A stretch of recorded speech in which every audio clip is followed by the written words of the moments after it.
Film की शुरुआत में हम एक बच्ची को बहुत ही डरा हुआ देखते हैं जो घने जंगल में भाग रही थी। उसके पीछे कोई पड़ा हुआ था जिससे डरकर ही वो भाग रही थी। वो अब एक जगह पर आकर छुप जाती है जहाँ पर बहुत सारी खून से भरी हुई बोतलें थी जो वहाँ पर लटकी हुई थी। अगले ही पल वो इंसान जिससे बचकर वो भाग रही थी बच्ची के पास आ जाता है। अब उसने बच्ची के साथ क्या किया ये हमें दिखाया नहीं जाता। सीन इधर ही कट हो जाता है। अगले सीन में एक समर कैंप दिखाया गया जहाँ पर बहुत सारे बच्चे अपनी समर की छुट्टियां गुजारने दूसरी जगह पर आए हुए थे और उन बच्चों को संभालने के लिए कुछ काउंसलर भी यहाँ पर मौजूद थे। असल में इस कैंप को एक आदमी जो कैंप का हेड था वो और उसकी बेटी चलाया करती थी। उसकी बेटी का नाम हैदर था जिसके साथ उसके दो बेटे भी मदद करती थी। यानी कि ये हर साल यहाँ पर बच्चों को समर कैंप के लिए लाने का काम किया करती थी। यहाँ हैदर का बड़ा बेटा तो काफी सीरियस आदत का था जबकि दूसरा हर किसी से घुलने मिलने वाला था। अब यहाँ उनकी मदद करने काउंसलर के कुछ और मेंबर्स भी मौजूद थे जिनमें एक थी हैदर की बेटे की दोस्त जिसका नाम लॉरेन था। लॉरेन का भाई भी था और बाकी उसके और हैदर के कुछ दोस्त थे। ये भी हर साल समर कैंप में इनकी मदद करने के लिए आया करती थी। अब आज इस समर कैंप का आखिरी दिन था। लॉरेन के भाई और उसकी दोस्त ने अपने पूरे ग्रुप के लिए एक गेम सेटअप की हुई थी जो ये रात को खेलने वाली थी। जो खेलने के बाद ये भी यहाँ से चली जाएंगी। इसलिए फिलहाल बच्चों को भेजने का फैसला किया जाता है। जिन्हें छोड़ने हैदर का बड़ा बेटा जाने वाला था वो सभी बच्चों को बस में बिठाकर उनके घर छोड़ने के लिए निकल पड़ता है। जिसके बाद कैंप के हेड यानी हैदर के डैड भी वापिस अपने घर जाने लगते हैं। यहाँ हमें पता चला कि वो अपनी जवानी के वक्त से इस कैंप को चला रही है। अपनी वाइफ से भी उनकी मुलाकात यही हुई जिसके बाद जल्दी दोनों ने शादी कर ली और फिर उनकी वाइफ की मौत भी इधर ही हो गई। अब क्योंकि हैदर के डैड की उम्र काफी ज्यादा हो गई थी तो वो अपने समर कैंप वाले काम से रिटायर्ड होना चाहती थी। उन्होंने अब सारी जिम्मेदारी हैदर और उसके बच्चों को दे दी इसीलिए वो यहाँ से फिलहाल जा रही थी। और अब क्योंकि आखिरी रात थी तो काउंसलर के सारे मेंबर्स यहाँ पर मस्ती करने लगते हैं, काफी इंजॉय करने लगे। हंसी मजाक में हैदर का बेटा सबको एक नर्स की कहानी बताने लगा कि एक बार इसी कैंप में एक नर्स काम किया करती थी लेकिन वो चोरी छुप के बच्चों पर एक्सपेरिमेंट तजुर्बे करने लगी जिसमें वो बच्चों को गलत दवाइयां और जड़ी बूटियां दिया करती थी जिसका असर जब बच्चों पर पड़ने लगा तो नर्स की सच्चाई सबको पता चल गई जिसके बाद उसे निकाल दिया गया। अब उसका इस दुनिया में कोई नहीं था, दिमागी तौर पर भी वो ज्यादा ठीक नहीं थी इसीलिए वो इन्हें वुड्स जंगलों में रहने लगी। यही रहती रहती उसकी मौत हो गई और अभी भी वो यही रहती है पर गोस्ट भूत बनकर। जो कोई भी उसे बुलाता है वो उसे लेने के लिए आ जाती है ताकि उसकी आत्मा को अपने साथ ले जा सके। अब मजाक मजाक में हैदर का बेटा सबको कहता है कि तुम अपनी अपनी उंगली पर पिंच करके कोई चीज चुबाकर खून निकालो जिसके बाद उस नर्स को उसके नाम से पुकारो और फिर वो हमारे पास भी आ जाएगी। अब क्योंकि सबको ये मनगढ़ंत कहानी ही लग रही थी इसीलिए सब मजाक मजाक में ऐसा कर लेते हैं पर लॉरेन का भाई ऐसा नहीं करता। अब हैदर का बड़ा बेटा जो बच्चों को छोड़ने जा रहा था रास्ते में उसकी बस खराब हो जाती है। वो जब चेक करने गया तो नोटिस करता है कि सारे बच्चे एकदम खामोश हो गए हैं। वो जब वापस आया तो ये देखकर काफी डर गया कि सभी बच्चे अचानक ही गायब हो गए हैं। ये देखकर वो काफी घबरा गया। हर जगह बच्चों को ढूंढने लगता है पर वो उससे कहीं भी नहीं मिलते। उसे बस बच्चों की थोड़ी बहुत आवाजें सुनाई दे रही थी इसीलिए वो वहाँ से आगे बढ़ा बच्चों को ढूंढने निकल जाता है। अब वहाँ जाकर भी उसे बच्चे नहीं मिलते और क्योंकि ये जगह सुनसान थी इसीलिए मदद भी उसे नहीं मिल सकती थी। बस यहाँ एक पब्लिक टेलीफोन था जिससे वो अपने नाना यानी कैंप की हैदर के डैड को कॉल करता है और वो उन्हें मदद के लिए यहाँ आने को कहता है। अब हैदर की एक दोस्त जब अकेली खड़ी थी तो तभी वहाँ उसका दोस्त आया जो उसे पसंद करता था। वो उससे कुछ बातचीत करके शादी के लिए पूछता है पर अभी क्योंकि हैदर की दोस्त को शादी नहीं करनी थी इसलिए वो उसे मना करके वहाँ से चली गई जबकि उसका दोस्त अकेला वहाँ पर खड़ा रहा और अब उसे वहाँ किसी की मौजूदगी का अजीब सा एहसास होने लगता है। हैदर की दोस्त वापिस आकर अभी वहाँ बैठी ही थी कि तभी उसका दोस्त भी फौरन वहाँ आ गया जिसके हाव भाव अजीब ही हो गए थे। वो अचानक अपना कंट्रोल खोकर अपने दोस्त को पत्थर मारने लगा जिसके बाद उसे इतना मारता है कि वहाँ जल रही आग में ही फेंक देता है। वो सारी झुलस गई, दर्द की वजह से चिल्ला रही थी। उसकी हालत बहुत खराब हो गई इसीलिए उसकी मौत हो जाती है। हालांकि सब लोग उसके दोस्त को रोक भी रही थी, कंट्रोल में करने की कोशिश की जा रही थी पर वो इतना पागल हो गया था कि काबू ही नहीं आ रहा था। जिस बीच उसे रोकते रोकते गलती से लॉरेन की दोस्त से उसे चाकू लग जाता है जिससे वो भी जख्मी हो गया। अब ये देखकर सभी लोग काफी घबरा गए। वो जल्दी से भागकर हैदर के पास आते हैं और उसे सारी सूरत-ए-हाल के बारे में बता देती है। वो जल्दी से फोन उठाती है, पुलिस को कॉल करने लगी लेकिन अचानक फोन एकदम फट जाता है जिससे उसे खुद भी चोट लग जाती है। और अब क्योंकि यहाँ का माहौल काफी डरावना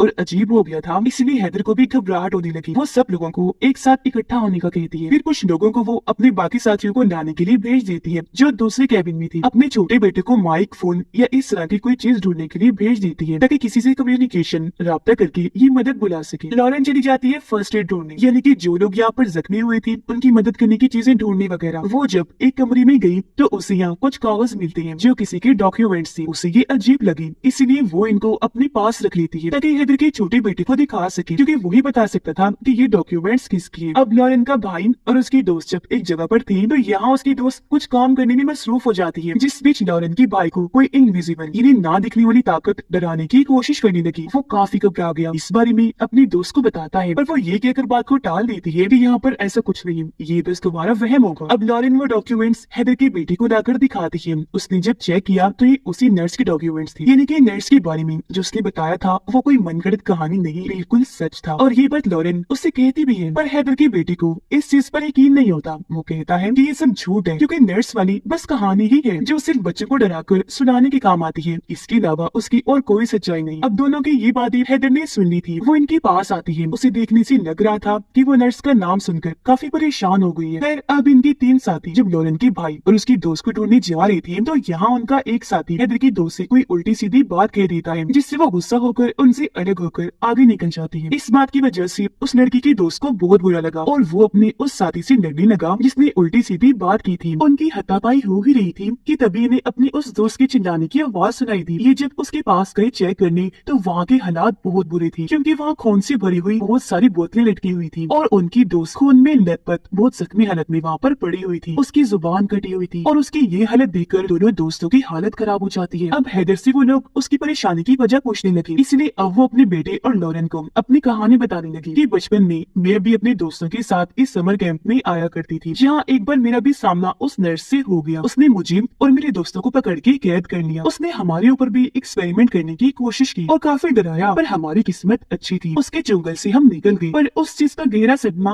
आज भी मेरे अंदर है। यही वजह है कि मैं उस नर्स का नाम सुनकर घबरा गई थी, क्योंकि वो कोई मनगढ़ंत कहानी का हिस्सा नहीं, बिल्कुल सच है। फिर अब यहाँ एक शेरिफ पुलिस ऑफिसर आई जो भी हैदर की बचपन की दोस्त थी और वो भी उसके साथ समर कैंप में आया करती थी, इसलिए वो लोग अब उससे मदद मांगने लगते हैं। पर इससे पहले मदद के लिए वो किसी को कॉल करता, उसकी गाड़ी, फोन, यहाँ तक कि सभी मैसेज करने वाले डिवाइसेस भी बंद हो जाती है। अब यहाँ उनके वही दोनों साथी भागे हुए आते हैं जो डर की वजह से चिल्ला भी रही थी। जो उन्होंने देखा उसके बारे में बताने लगे कि हमारी दोस्त पर हमला करके किसी ने उसकी जुबान काट दी है और वो जगह बिल्कुल ऐसी थी जैसे वहाँ पर रिचुअल जादू वगैरह किए जाते हैं। जो सुनकर लॉरेन कहती है कि ये उस नर्स का ही काम है। और अब नर्स का नाम सुनकर शेरिफ भी काफी परेशान हो जाता है, क्योंकि बचपन में नर्स ने उससे भी बहुत डराया था, जिस मुसीबत से बहुत मुश्किल से शेरिफ ने अपनी जान बचाई। इसीलिए अब तो वो उनकी मदद करने से ही मना कर देता है। तब यहाँ एक पिज्जा डिलीवर करने वाला लड़का गाड़ी लेकर आता है और क्योंकि शेरिफ तो बहुत डरा हुआ था, इसीलिए वो उसकी गाड़ी लेकर यहाँ से भाग जाता है। अब लॉरेन का भाई और उसकी दोस्त जब वुड्स में घूम रही थी तो तभी वो यहाँ सभी बच्चों को भागता हुआ देखते हैं, जो एक जगह पर आकर जमीन खोदने लगते हैं। जैसे वहाँ का गड्ढा खुला, उसके अंदर से नर्स की आत्मा बाहर आती है जो वो होती डरावनी लग रही थी। और यहाँ हैरत, वो लॉरेन के भाई को नजर नहीं आ रही थी, बल्कि नर्स को तो सिर्फ उसकी दोस्त ही देख पा रही। और अब वो सारे बच्चों को जो उसके कंट्रोल में थी दोनों पर हमला करने के लिए भेज देती है। बच्चे आकर लॉरेन के भाई की दोस्त को पकड़ लेते हैं, उसे इतना मारते हैं कि उसकी जान ही ले लेते हैं। ये देखकर लॉरेन का भाई काफी डर गया, जल्दी से भागकर बाकियों के पास आ जाता है, जिसके पीछे पीछे बच्चे भी यहाँ आ गए और अब वो बाकियों पर भी हमला कर देते हैं, जिनसे बचने के लिए वो सब एक दूसरे कैबिन में आकर छुप जाते हैं। अब यहाँ पर सभी जो काफी घबराए हुए थे आपस में ये बहस करने लगते हैं। हैदर सबको बताती है कि नर्स को जिंदगियां चाहिए, क्योंकि उसे इमॉर्टल अमर होना है, यानी वो फिर कभी भी नहीं मर सकेगी, इसलिए अब वो हमें मारकर हमारी आत्माओं को लेकर ही रहेगी और वो तब तक नहीं रुकेगी